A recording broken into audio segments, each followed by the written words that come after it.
大家好，歡迎收睇 FM 新聞網。今日繼續為大家帶來專業嘅新聞報導同埋深度分析。屯門一間家私店被指收取客戶訂金後遲遲唔發貨，最終店鋪被業主收回，店主疑似失聯，引發多名苦主投訴。根據今日東張西望節目報導，一名中年女士同佢老公早前落訂做家私，包括一張商務床、床頭櫃同埋商務架，總價122000蚊，先付1萬蚊訂金。店主話設計圖要1個月先出到，承諾聖誕前後可以交貨，但之後店鋪突然關閉，店主亦消失無蹤，客戶多次聯絡都冇回音。另一名張小姐舊年10月喺同一間店訂貨，支付約28000蚊訂金，收到部分貨品，但尺寸完全唔啱，例如一個高櫃被當床底用，導致實用性大打折扣。之後店主又以私人事務繁忙為由一再拖延，最終同樣面對店鋪被收回嘅局面。苦主懷疑店主夫婦故意收取訂金後轉移資產，懷疑涉及欺詐行為。多謝大家一路支持我哋嘅新聞節目，我哋每日都會為大家搜羅最新最快嘅新聞內容，請大家記得訂閱我哋嘅全新新聞頻道 FM 新聞網主頻道 FMTV， 繼續為大家帶嚟最優質同埋最精彩嘅資訊。今次屯門家私店事件並非首次發生嘅個案，近年香港消費市場上類似訂金詐騙情況屢見不鮮，尤其喺訂造家私、裝修同埋大型家電領域。根據消費者委員會過往數據，訂造家私類投訴每年都佔一定比例，苦主多數因為訂金金額較高，動輒數萬元，一旦店鋪突然結業或者店主失聯，就面臨血本無歸嘅困境。東張西望節目今次報導中清楚顯示，店鋪門口張貼咗業主收回鋪位嘅告示，證明店主確實欠租。呢個細節更加深咗苦主對欺詐嘅懷疑。節目主持何佩嘉亦有到現場了解情況，訪問咗受害家庭，聽到佢哋無奈嘅心聲。一家人原本計劃改善居住環境，點知落咗訂金之後就陷入漫長等待同埋追討過程。FM 新聞網深入分析，今次事件反映咗香港中小企經營環境下面臨嘅多重壓力。一方面，疫情後經濟復甦緩慢，零售業同埋家私市場需求波動大，部分店主可能因資金鏈斷裂而選擇收取訂金後暫時周轉，但呢種做法一旦失控，就容易演變成系統性問題。另一方面，消費者保護法例雖然存在，但喺訂造貨品嘅追討環節上，舉證責任同埋執行效率仍有改善空間。消費者委員會曾經多次提醒市民，落訂前必須簽訂清晰合約，列明交貨日期、退款條款同埋爭議解決機制。但現實中好多苦主因為信任店主口頭承諾而忽略咗書面保障，最終後悔莫及。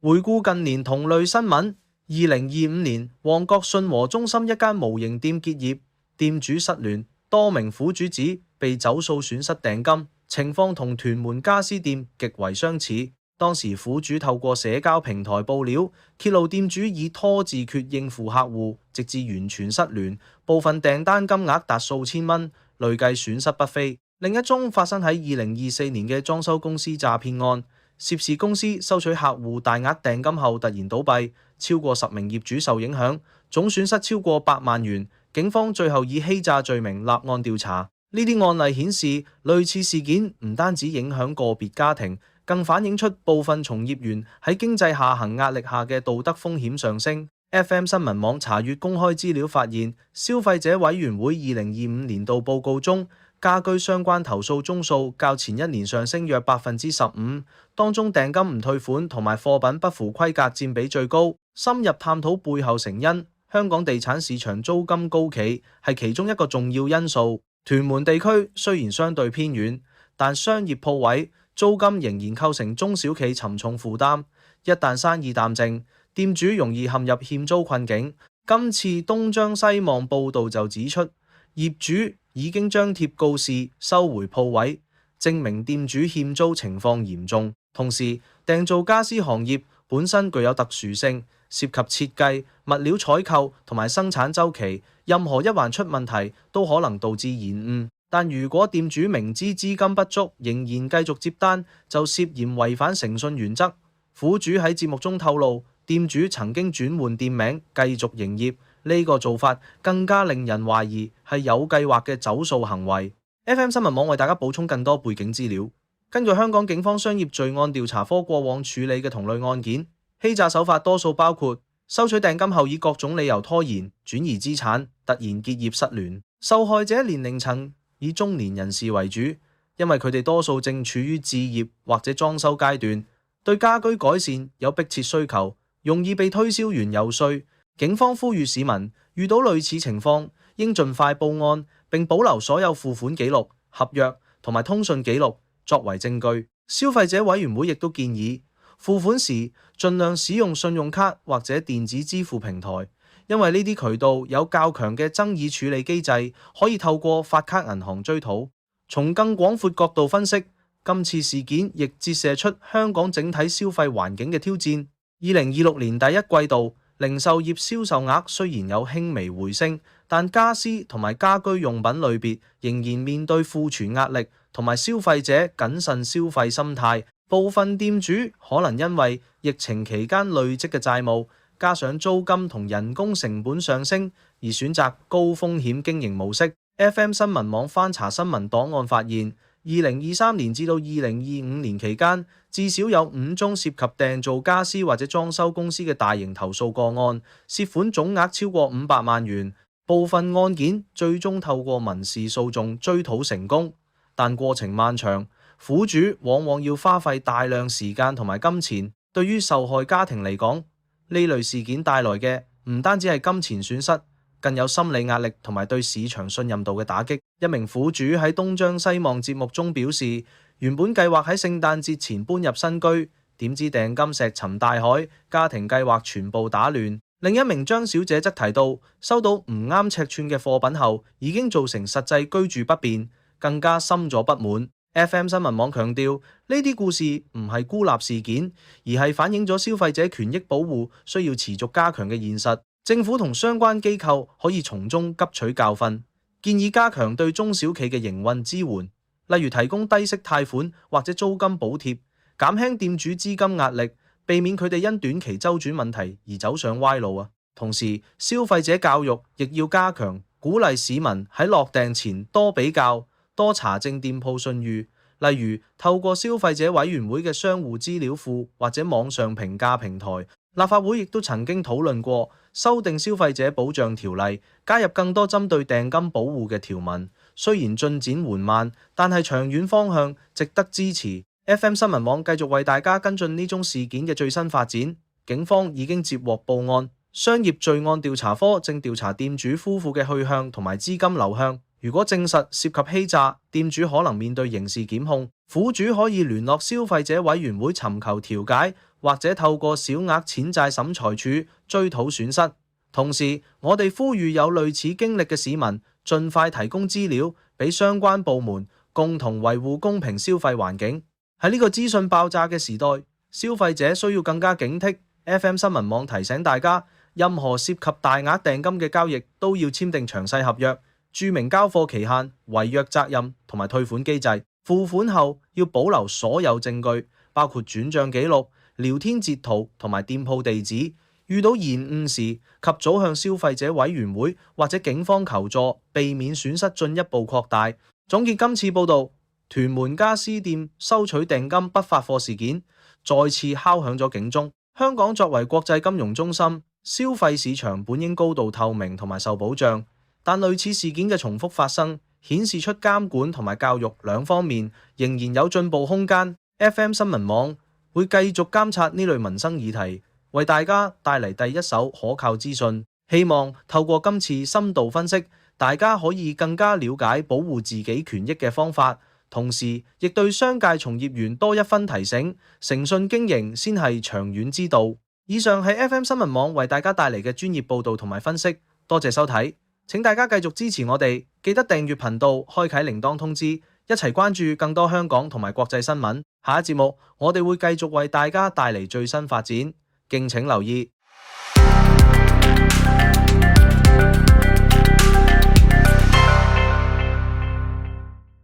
大家好，歡迎收睇 FM 新聞網。今日繼續為大家帶嚟專業嘅新聞報導同埋深度分析。近日一宗網絡盜竊案件再度引起全港投資者高度關注。擁有碩士學歷、退休前擔任房地產高層嘅楊女士，原本與任職 IT 專業人士嘅丈夫過住安穩晚年生活，卻在2025年12月中旬與丈夫前往哈爾濱旅行期間，證券戶口內價值約900萬港元嘅科網股投資，在短短1個半小時內被駭客全數沽售，所得資金隨即用於購入高風險細價股期權，最終幾乎全部蒸發。楊女士事後痛心疾首，直言天塌落嚟，一輩子努力積蓄瞬間化為烏有。呢宗事件由星島申訴網報道，詳細披露楊女士過去10幾年一直透過某國際大型證券公司進行股票交易，戶口內主要持有科網股，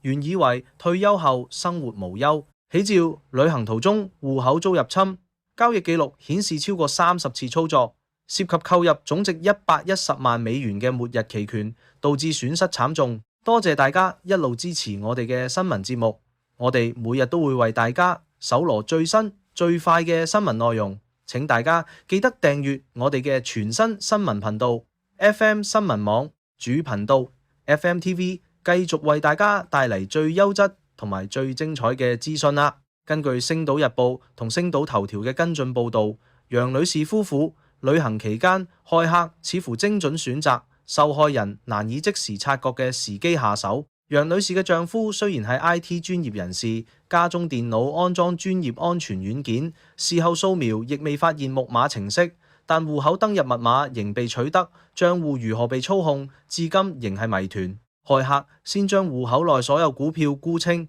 套現後迅速轉向高風險期權交易，成交量疏落嘅細價股期權成為主要操作對象，目的可能係快速套現離場。楊女士數日後先接到證券公司通知，發現投資已全數虧損，事件令佢身心受創，晚年安穩生活瞬間破碎。呢類網絡入侵案件並非首次發生。近年香港投資市場類似駭客盜用證券或銀行戶口嘅個案持續出現，顯示網絡安全風險已成為投資者必須面對嘅現實挑戰。FM 新聞網深入分析呢宗事件，暴露咗投資者喺數碼時代面對嘅多重漏洞。楊女士夫婦具備一定網絡安全意識，丈夫更係 IT 背景，但駭客手法越趨精密，可能涉及釣魚短信、假冒證券公司網站，或者利用供應鏈漏洞入侵系統。根據香港電腦保安事故協調中心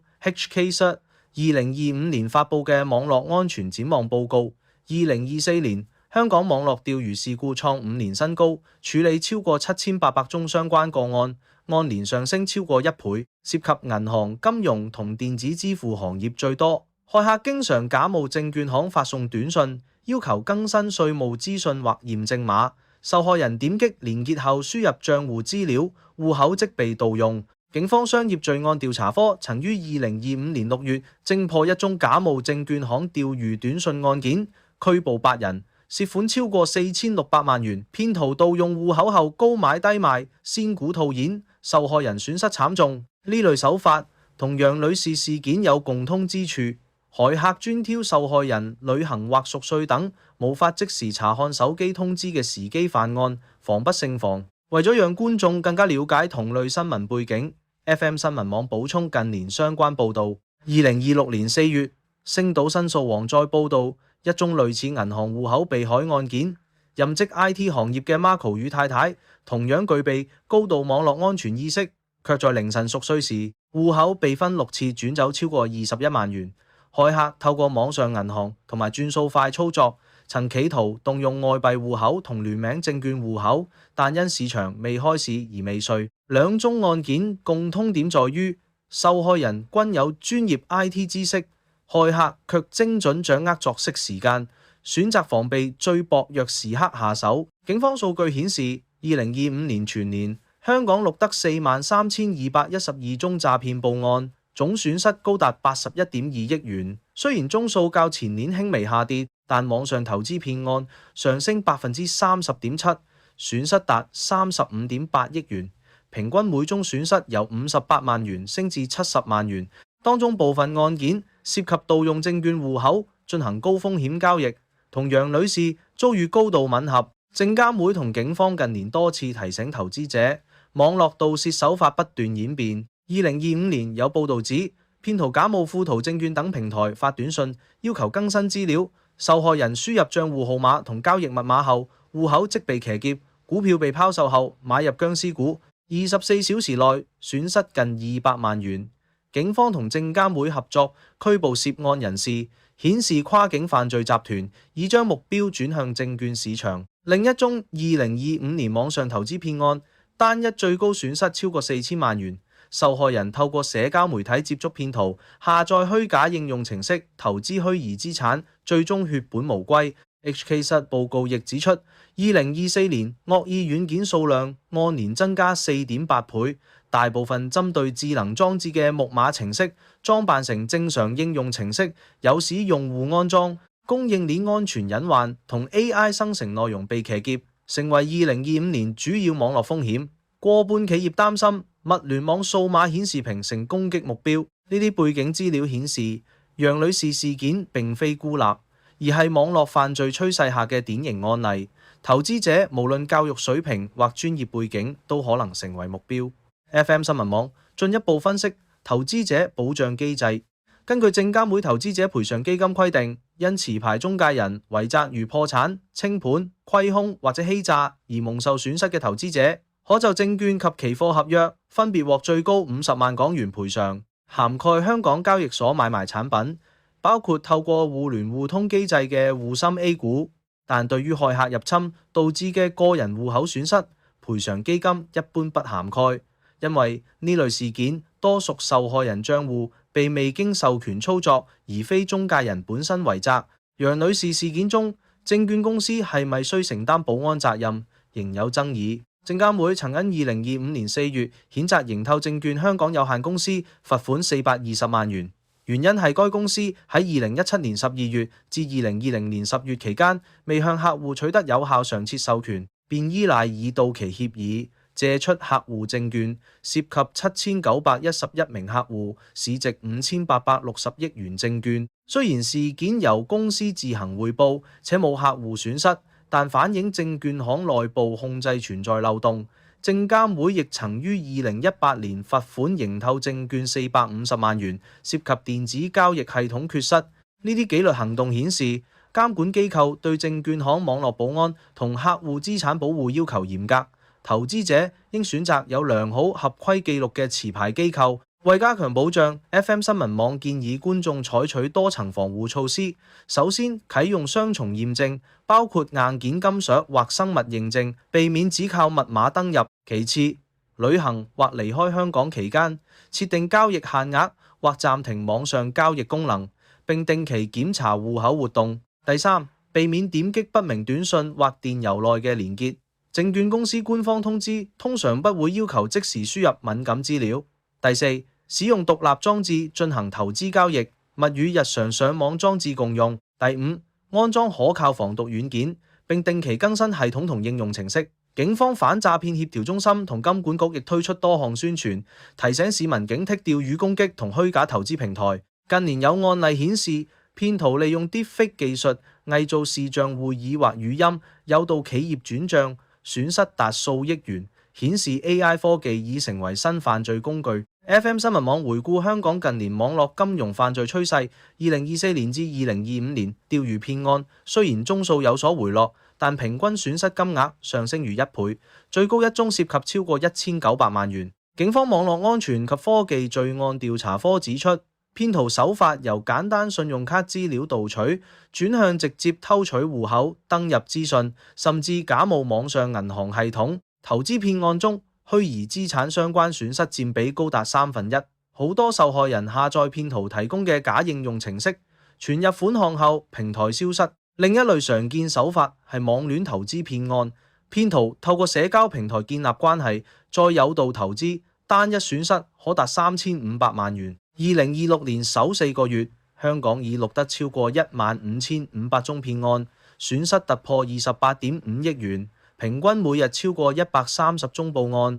呢啲數據反映網絡犯罪已成為社會性問題，不僅影響個人財富，更衝擊投資市場信心。證監會同香港銀行公會推動多項措施加強防護，例如推出 Financial Intelligence Evaluation Sharing Tool， 讓主要銀行交換可疑交易資訊，識別傀儡戶口。金管局亦都要求銀行提升詐騙檢測能力，對於可疑轉賬實施額外驗證。投資者賠償基金雖然上限為50萬元，但只適用於中介人違責情況。對於純粹駭客入侵，受害人主要依賴警方追查同證券行內部調查。楊女士事件中賬戶被操控細節仍未完全公開，證券公司係咪已經報警或凍結相關交易，有待進一步跟進。FM 新聞網會繼續監察事件發展，為觀眾提供最新資訊。此外， FM 新聞網提醒，投資市場本身存在風險，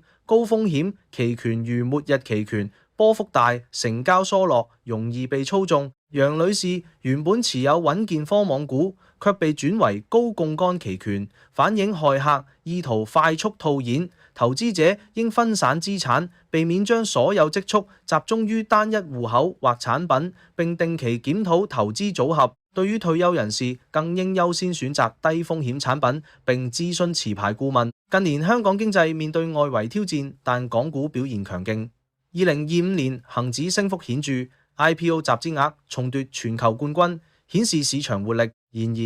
網絡安全風險若未有效控制，可能削弱投資者參與意欲，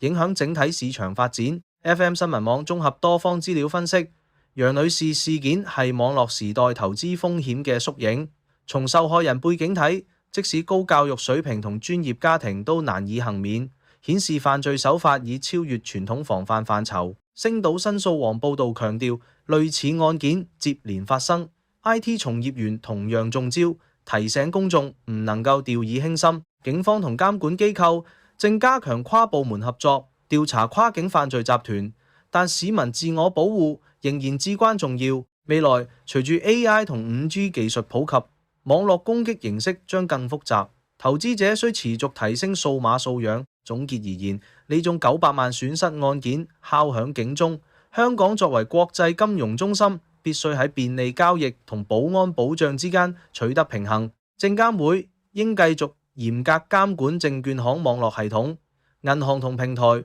需強化實時監測同通知機制，公眾則應養成良好習慣，勿貪方便而忽略風險。FM 新聞網會繼續跟進同類新聞，為大家提供事實為本嘅深度分析，讓觀眾喺資訊洪流中作出明智選擇。投資有風險，保安需警惕，希望大家引以為鑑，保護畢生積蓄。